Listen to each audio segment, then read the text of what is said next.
morning at 7 o'clock, and we thank you for joining us here on the Pix 11 Morning News as we continue our relief efforts of Pix 11 Cares, and we are highlighting the borough of Brooklyn.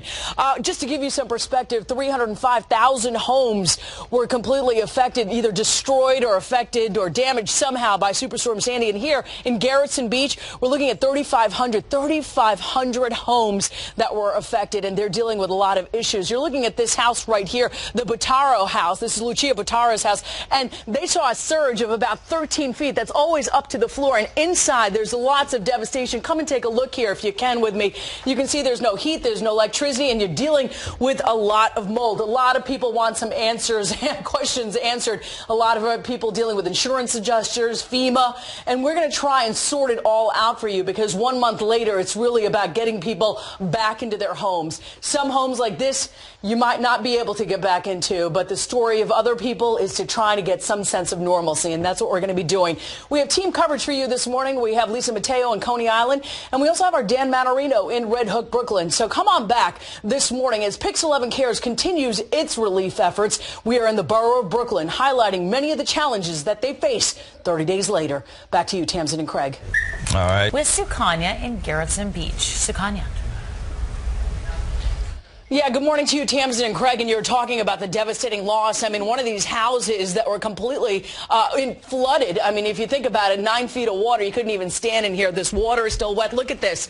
Yeah, the price tag still on this furniture. The owner of the house is standing here right here with me. Her name is Lucia Butaro. She bought this house back in 2004. Correct. Lucia, give us some of the issues that you're dealing with right now. Well, one of the major issues that we're feeling is that my house has already shifted 7 inches to the right-hand side, and the crack is what's making it lean towards that area. Okay, so you can see it sort of leaning this way. Totally. From one side to another. Come on here if you can with the camera. Another issue that she's really dealing with is, and we've been hearing time and time again. Tons of mold. Mold, exactly. Take a look over here.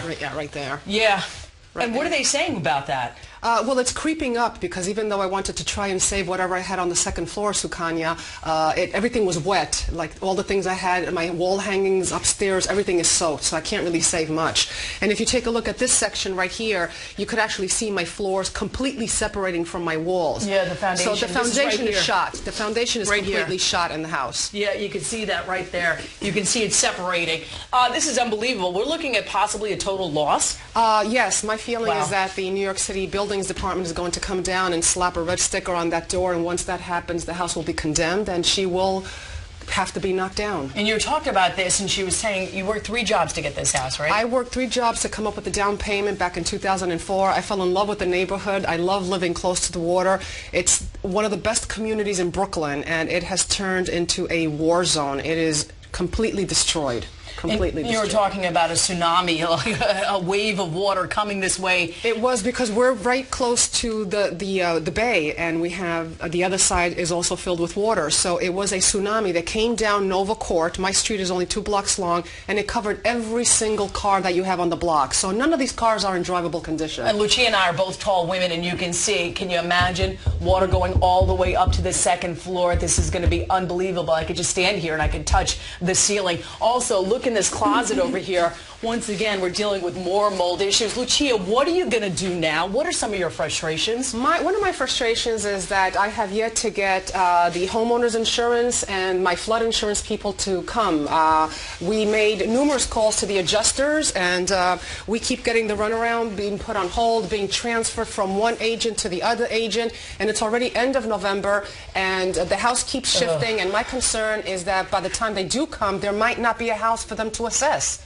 It keeps sinking. It keeps sinking. And I just want somebody to come and help us. Let us know what to do. We also are very concerned about the bank. The bank also wants their money. I did ask for a loan, and they want their $200,000. I understand that. You can hear Lucia's frustration, and that's the frustration of so many people, the back and forth between the banks, the back and forth between FEMA, the back and forth really trying to get back in their house and really assess what they need to do to move forward. Listen, in the next hour and a half, we're going to take you and talk to FEMA. We're going to talk to some insurance adjusters, maybe try and get some answers for people like Lucia Butaro who have been suffering since Superstorm Sandy. Thank you for joining us here live on the Pix 11 Morning News. We appreciate that. Back to you, Tamsin and Craig. Sukanya, thank you so much. It's just incredible. It really is.